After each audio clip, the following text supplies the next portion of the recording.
جی میم، کل مولانا فضل الرحمان صاحب نے جو نازیبہ الفاظ استعمال کیے ہیں ان کے بارے میں کیا کہیں گے؟ دیکھیں، وہ مولانا فضل الرحمان ہیں اور ان سے یہ امید نہیں کی جا سکتی تھی کیونکہ ان کے پاس ساری اسلامک نالج ہے اور ان کو پتہ ہونا چاہیے کہ کسی پہ الزام لگانا یا غلط الفاظ استعمال کرنا اسلام میں منع ہے، اور خاص طور پہ خواتین پہ اگر آپ کا ایک سیاسی اختلاف ہے تو آپ سیاسی بات کریں، نہ کہ خاص طور پہ ایک ویمن کو ٹارگٹ کر کے آپ یہ بات کریں۔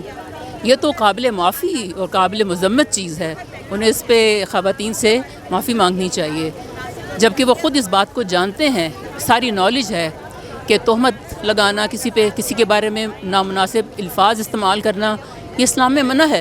ان سے بڑھ کے کون جانتا ہے؟ وہ تو ہمارے بزرگوں کی طرح ہیں، ان کو چاہیے تھا کہ وہ یہ الفاظ استعمال نہ کرتے۔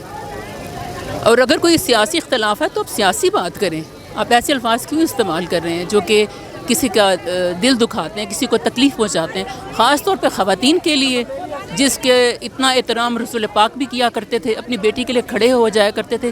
کیا ان کے پاس یہ نالج نہیں ہے کہ یہ اسلامی تعلیمات انہوں نے نہیں پڑھی ہوئی؟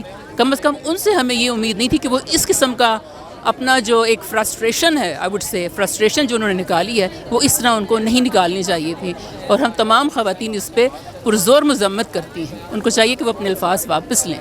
مولانا کیوں کاؤنٹر کر رہے ہیں بار بار پی ٹی آئی کے جو سپورٹران ہیں ان کو؟ بھئی اس دفعہ واحد اسمبلی جس میں وہ نہیں تھے، شاید ان کو یہ تھوڑی سی فرسٹریشن ہے کہ اس دفعہ میں نہیں ہوں اور تھوڑا سا لائم لائٹ میں آنا چاہتے ہیں۔ ویسے تو وہ ماشاءاللہ لائم لائٹ میں ہیں، لیکن اگر وہ لائم لائٹ میں آنا چاہتے ہیں تو اچھے الفاظ بھی استعمال کر سکتے ہیں، وہ پولیٹیکلی انکاؤنٹر کر سکتے ہیں۔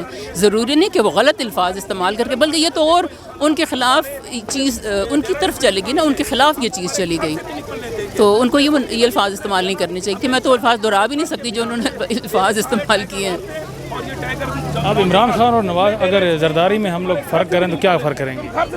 عمران اور زرداری میں دیکھیں، عمران تو آنیسٹ بندہ ہے، دیانتدار بندہ ہے، ایسا بندہ ہے جو ہمیں 70 سال بعد ملا ہے، جس پہ ہم اعتماد کر سکتے ہیں۔ That's it۔ Thank you ma'am.